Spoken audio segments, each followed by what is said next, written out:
This is the Content Strategy Insights podcast, episode number 184. Many people trace the origin of design systems to the release of Google's material design in 2014.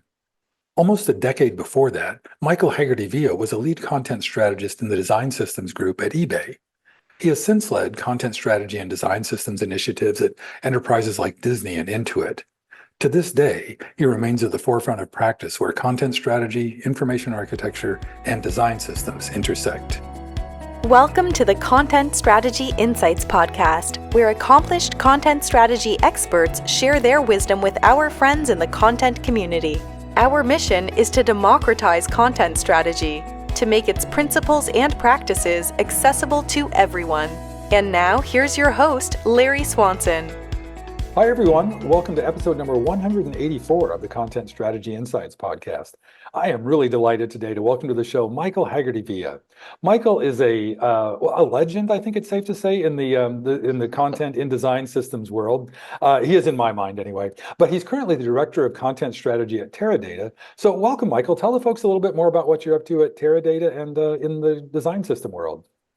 Hey, Larry, thank you for having me. And again, you're the legend. And thank you for all you do about continuing to put out this information about content strategy and content design into the world, because we need people like you and Paula Land and other advocates for our craft to be helping us. So thank you. First of all, addressing the legend where the legend needs it. What I'm doing right now, in January, I just started as the director of content strategy at Teradata, a massive data analytics and data storage company. And we're in the process of doing a digital transformation, actually sort of migrating a lot of our business to the cloud. And as we do that, we realize that we need to create better experiences for a slightly different market than we have usually gone for. And the bar for those experiences is higher. The bar for what good content is higher. And so we're sort of transforming the content practice as we speak, really looking at content design, content operations, content systems, and a lot of the technical documentation that supports a lot of what we do and for a lot of our audience. So right now, I have my fingers in all the pies of the content things, and that's what I'm working on. Including our young design system. What's it called again? The name of the design system? Yeah. The design system is Covalent. Covalent. Okay. Yeah. Oh, is it publicly? Because I know not all of them are out in the world. Is yours publicly available or? We just started doing documentation on it, so we're in very early stages. Of course, we have bunches of Figma files that we can show, but we don't have the documentation on usage, purpose, the critical things, as well as really we have a legacy number of content systems and style guides that we need to start to pull together into one unified resource. I feel like I've been here before. It's similar to some of the work that I did at Intuit, pulling together one style guide for them. And so we're starting off on that journey at Teradata. It's actually terrifying and exciting. Yeah, no, and I love the way you set out this. First, the way you just described your current role is like, it sounds great because you got your fingers in every little bit of that pie at Teradata, which is really important. But then you're ensconcing that knowledge, lore, wisdom, practice stuff in the design system as well, which seems really important. I also love that you kind of alluded to, I don't know if you were thinking about it, but I love the way John Collins a couple of years ago set out the scope of content practices, strategy, design, engineering, operations, and you're all over that, which is, but tell me how much of that shows up in the design system documentation and elsewhere in the design system? It all will to a certain extent, because we are a lightweight data house for technical documentation, and we need lots of guidelines to do that correctly, and that's very, very challenging. We have a pile of documentation that helps us do that. some of that documentation is not as useful as others, because some of it has not been maintained, governed. So we have an opportunity for some of that tools usage documentation, as well as some of the basic style guide information. We encountered yesterday 3 different terminology indices, and we only need one. We have to have one, I hate to say one source of truth, but one reliable place where we can find the answers that guide us to do this content thing that we're doing. Well, as you say that, I'm really curious about that, because you kind of need in any initiative a single source of truth to refer to. But the reality of a complex organization like you just described is that that's really hard to do. So but you still need to source your truthiness from someplace. How do you handle that in a complex org? I love that you used truthiness, because I just used that in a Slack message yesterday, because we have various sources of truthiness. And so as a result, nothing is reliable right now. I'm relying on a lot of relationships right now. I'm reaching out to all people who do content design in the organization. And we have contributors to the design organization on the developer side, software engineering, and they're all valid contributions. Also reaching out to marketing, because the end-to-end experience of content matters from the first door of Teradata is a thing, through when they finally sign up for the product. Most of my purview is the product experience, but I definitely need to know what our marketing partners, what our social media partners, what our bloggers are doing as well. So right now I'm in onboarding mode. Drinking from the fire hose, as they say, just learning all the content things about Teradata and figuring out where we lean in. It's actually an exciting place to be, and a lot of the discoveries that I'm making, I'm working collaboratively with a team, and we're going to document these discoveries and start to standardize our ways of moving forward. Yeah. As you said that too, you reminded, like, you set out the whole, the whole, I think of it as, I call it omnichannel, because I work with Nazarbean a lot. So I have to, but I think it's also, it's a reasonable way to look at it. But Right. when you describe accounting for marketing and the needs of the software engineers and all these other stakeholders that are involved, that sort of speaks to, and then you also mentioned lightweight data. And sourcing your truth of the system. Right. Like, how does it is lightweight data? When actually, we should probably describe that for people who don't know, because I'm a structured content nerd, so I love data and the data standard. Lightweight data is a more recent innovation that makes it a little more accessible to people who don't want to go all the way into the XML world. Can you talk a little bit about lightweight data and how it came to be the system of choice there? This system choice was actually made probably a decade before my time. So we're right now, full disclosure, evaluating if it is the right way to go. I am consulting with structured content experts like Michael Andrews, who I believe you talked to in the past.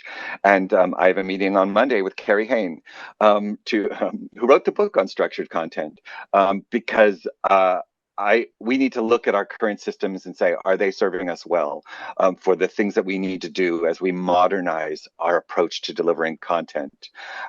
We have an existing system using Ixiasoft and a handful of fluid topics and Oxygen and a handful of other tools. Is it as nimble as we need it to be? Is it as agile as we need it to be? These are all open questions that we're exploring right now. We do not have a system that more readily helps us control in-product content. So we're actually looking at some content management solutions that might actually assist us there as well. Tools is definitely something that is in my purview, so we're actually going to start. As I think about moving forward, I'm thinking, content design, content systems, and technical content strategy. I think those are the 3 pillars that we're going to organize our practice on. At this point, talk to me in about another 6 months, and we'll see where we are, because I'm only 2 months into this role, and I'm learning every day, and I'm willing to have my hypotheses proven wrong and learn and iterate as we go. But that's how we're going right now. And that's our current sort of, to answer your question about our current tool stack, that's where that is. Yeah. And I think everybody has something like that going on, because there's this new, where it used to be, it seems like 10, 20 years ago, it was a lot simpler, that like you kind of, if you did technical documentation, you were just authoring in Oxygen or something like that, managing it in a CCMS, spitting out some, Yeah. maybe even a printed PDF or something like that. Whereas now, just this ecosystem that you've set out, there's a lot more moving pieces. And you also mentioned that you're kind of busting, or not, if not busting, at least spanning silos with the inclusion of marketing and developers and stuff like that. Do you have sort of is it mostly about practice at the core of that, like orchestrating all of that, or do you have tooling around managing the complexity you're dealing with? We never bust silos. Let's be honest, we bridge them. Okay. um, and just by going in with relationships and humanity, saying, "Hey, I know you're marketing, and I know you have to be persuasive in your content. We have to be straightforward in our content. That's a different practice. But how do we make sure we're consistently, for the customer's sake, speaking the same language?" So my biggest tools are spreadsheets, and where I document absolutely everything, including bad ideas, because bad ideas are the stepping stone to good ones, and they can be refined. And also, I document lots of questions like, why is this way, especially as I'm onboarding into a massive content ecosystem like Teradata's. I have many more questions than answers. And I suspect that will probably always be the case, but I just have to be able to make enough hypotheses for us to move forward. hmm Hey, you mentioned something you just said reminded me, that when you said something about using the same language across these, and you mentioned earlier that you'd come across like three different, I assume they each assume to be canonical terminology documents or indexes of things.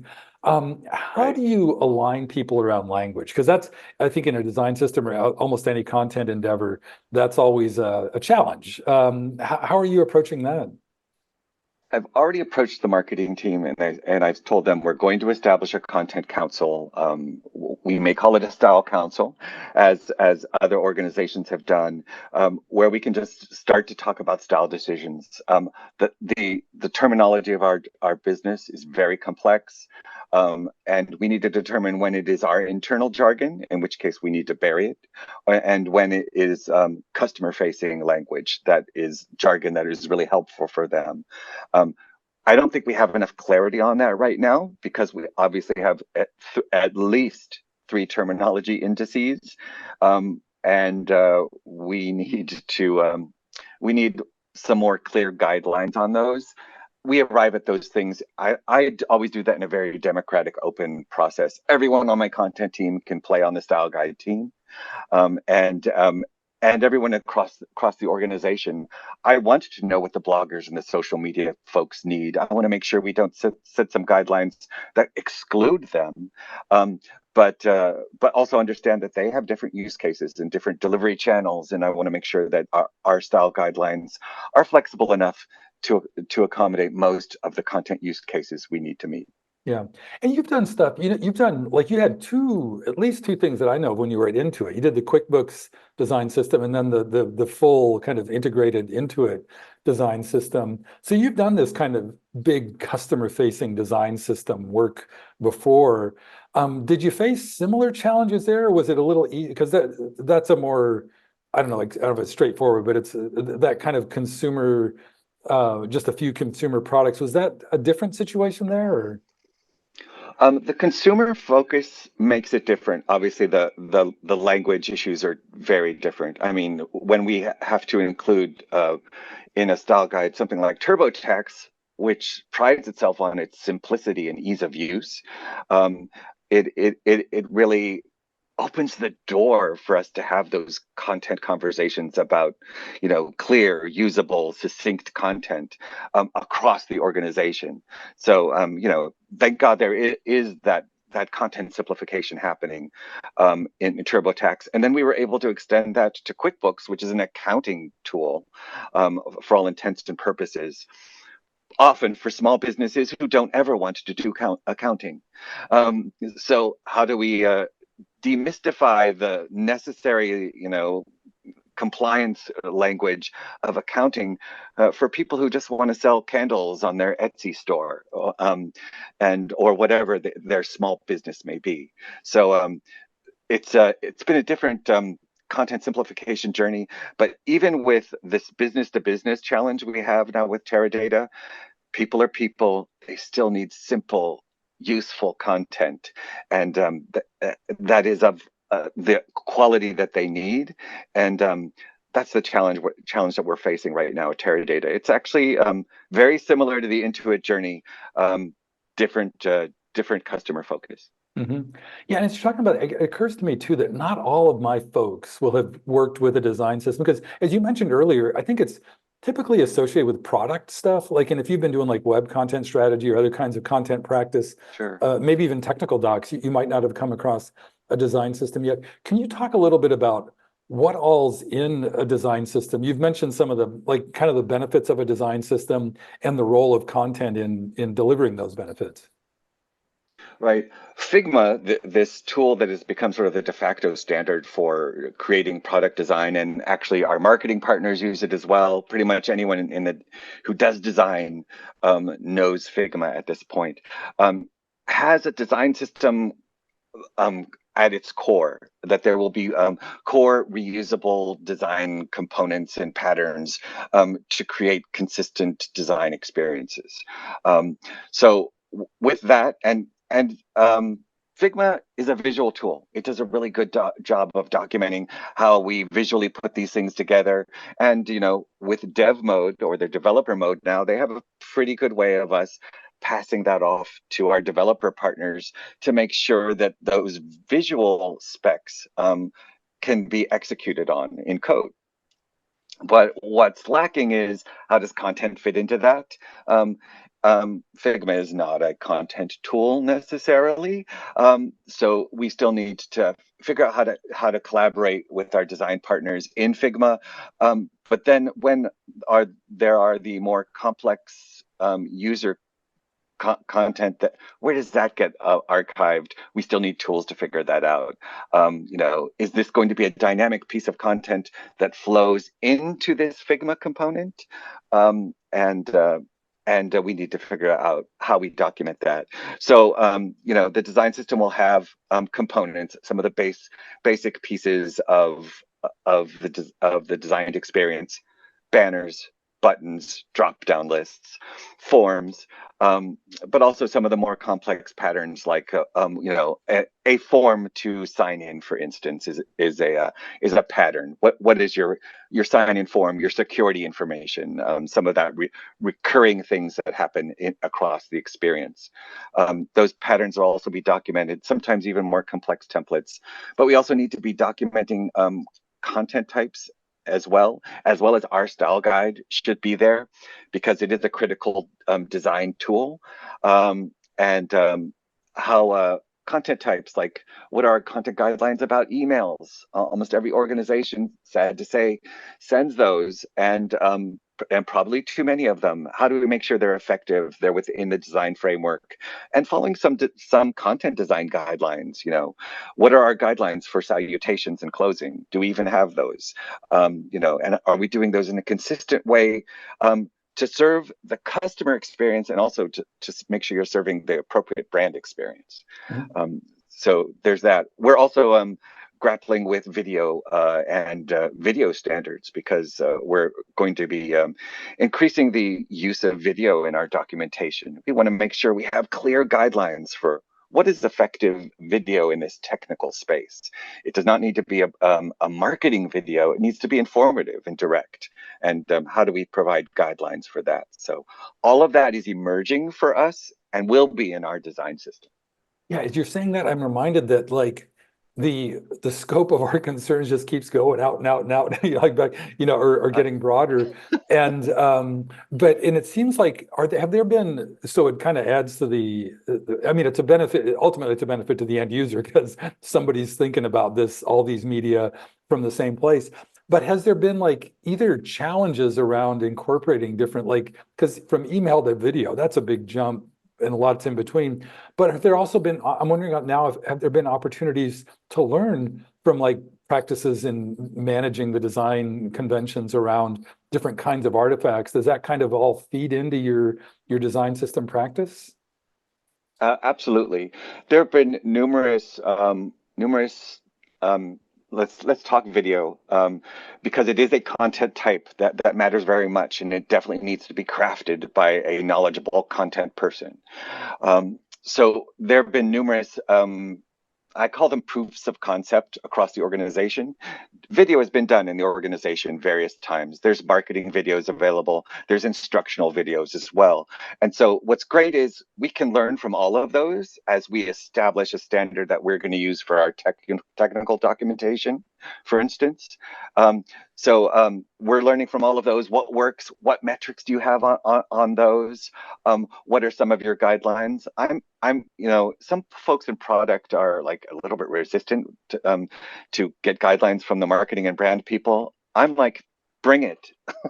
You've established a line in the sand that I can start with, a foundation, and then we can evolve that as needed for the product experience. But at least we have that as sort of some foundation. All of this other work that's happened, it might not be at the level and the standard that we want to drive to going forward, but it's all things that we can learn from. That's internally, and then of course we look externally. How are our competitors using video? What are some of the good examples of video in the marketplace, in the industry as a whole? How can we establish the best standard for us going forward? And that's kind of the practice of establishing almost any design system standards. Yeah, and that's right. And it's all about establishing those standards in the system so that all these things you mentioned before, like the consistency of the experience, the efficiency of the workflows for the people working with this, that's the whole point of having standards, right? Yeah. Right. Right. So like all of those people who've done those different processes and come up with those on their own, in the future, they won't necessarily have to, because it's like, oh, this is how we do it. Follow these guidelines as much as you can. They're not laws. We're not going to go in and say, hey, you've broken the video guidelines law. We don't have time to be the design system cops. But we do have time to give you these guardrails and these suggestions for how to move forward more efficiently, more effectively. Yeah. Hey, one thing you said, and this is just me noodling on the history of design systems. Like I'm thinking of like all the way back to what's his name, the architectural pattern guy. But then there was like, book publishers had their sort of font libraries and layout systems, and then branding guidelines became big in like, I don't know, 50s and 60s or something like that, where you had these whole books of like how you treat the logo and typography and stuff. And then Yahoo's pattern library, I think in 2006 was like the first kind of digital ensconcement of this kind of thing.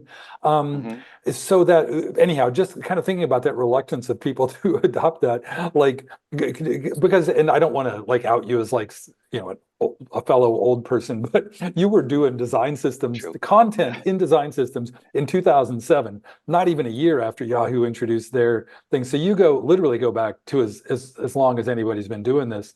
Does it ever help to draw on that historical thing, or you just, because you're obviously current and valuable now in the current moment, but does that historical heritage serve you at all? It helps. All that experience helps. We were very aware of what Yahoo was doing. In fact, I think at times we deferred to the Yahoo style guide. And well, yes, I do have a paper copy on the shelf behind me right now. Too over here. Which was a gift of one of my managers.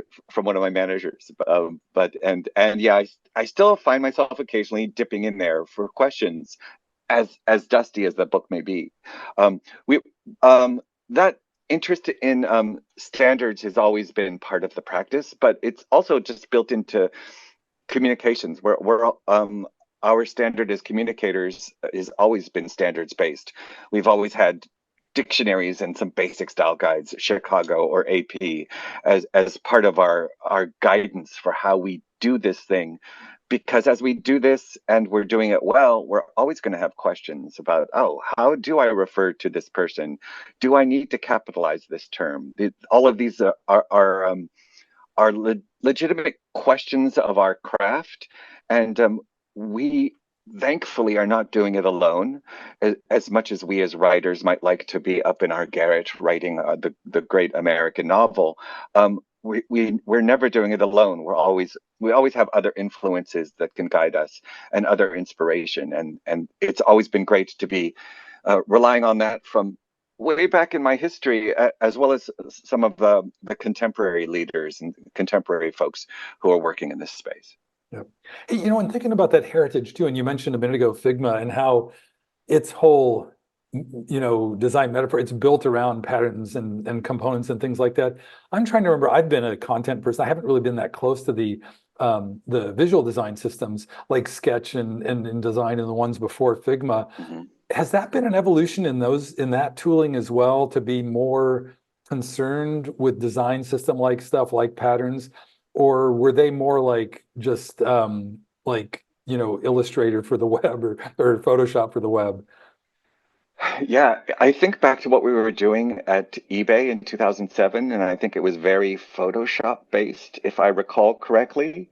Um, and and then moving into some other Adobe products. I believe Sketch may be playing catch up right now with Figma. Um, uh, Figma just does so many things brilliantly for visual designers and product designers. It is not necessarily the ideal content tool as well, but it's also not the ideal tool right now for some uh, to map out some complex workflows, and but to make those workflows look great, yeah, you're going to want Figma. But to actually think through some of those workflows to make them easy and straightforward for customers, you need that information architecture, content strategy, product design thinking to be in there to get those right before you start making them look pretty. Yeah, and in both, like you mentioned, workflows, but also is just all those words. Content management tooling has been famously lacking in the design system world for a long time. And you mentioned that you're looking at some tools now. What do you, regardless of like the exact vendors and stuff you're talking with, what are the capabilities you're hoping to get out of a content, like a management system for your design system content? We have a Confluence page full of requirements. and in fact, as a fun exercise, we asked one of the AI tools, give us some content requirements for our content management system. And so we have those as well, just for fun. And some of them were like, oh, that's a good idea. It's interesting that there's a lot of information out there. We need to actually look at some of our current systems and say, what does it do well? What do we love about this current implementation of our current content management system that we want to preserve? But also, what are the gaps? What do we need to go forward? We know we need something that's easier to update. It doesn't require both an information architect and a content writer to make a change. So we're definitely looking at ease of use in our content tools, and with an eye towards really helping the author experience. And we have a limited number of licenses with our current tool, and we need to democratize content creation a little bit across the organization. I want more software engineers and more other subject matter experts to participate in the creation of our content, and that's going to be a little bit challenging with our current tooling. Yes, we're working on the requirements for our content management system now. democratizing content is one of our requirements. Localization and globalization is also one of our requirements, because we need to make sure we're looking at how this appears in Brazilian Portuguese, and Mexican Spanish, as well as Japanese, which is one of our key languages and one of our key markets. This is a lot of content Yeah. stuff that we're facing. No, I feel like and I'm you throwing saying that- everything at you, Ed. No, you're reminding me too that like, okay, we got all this figured out. Oh yeah, and then we have to localize it for the whole world. Oh geez, here we go again. Yeah. Hey, Mike, I can't believe it. We're coming up close to time already. But before we wrap up, is there anything that you'd like to revisit from the conversation, or just want to make sure we share before we wrap up? I feel like I've gone in all different directions because I'm right now doing all the content things. But also, I think I want to bring the conversation back to, because you want to talk about design systems. I'm not doing all of the things all at once. We're definitely going to be doing some really ruthless prioritization of what we take on at what time. And including with our tools discussion, we know we have a massive content migration facing us. And with our design system, we know that it is critical infrastructure for the content team to go forward. We need, I don't like the term single source of truth, but we need that reliable starting point that helps ground the practice of content design and technical documentation. This is our pool of knowledge where we start from, and we share this and we evolve it together. And how do we grow from there? And I think that's going to be a key part of what we do going forward. So I'm really looking forward to the evolution of the covalent design system at Teradata and how it helps us scale content design and content strategy across the organization, makes us better at it, and makes us better, more powerful business partners for the company. Cool. And I love that you think of it as a reliable starting point. That just seems way more pragmatic than like this canonical single source of truth, which seems really daunting. Well, thanks.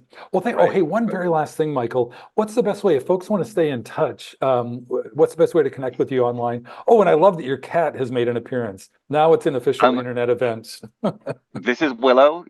Yes, she is named after a character from Buffy the Vampire Slayer, and she does have powers. She's also a content strategist, which may be her superpower. I'm sorry, Kitty. If people want to get in touch with me, they can definitely reach out to me on LinkedIn. I'd love to continue the conversation with everyone, because I learn from your questions. And you know what? You can also reach me on ADP. I'm also mentoring people on ADP list as well. Oh, I'll include your profile there as well in the show notes. Well, thank you so much, Michael. Always good to chat and good to catch up. Awesome, Larry. Thank you for the time. Thank you for listening. If you can think of a friend who might enjoy this episode, please share it with them. And please join us again for our next content strategy interview.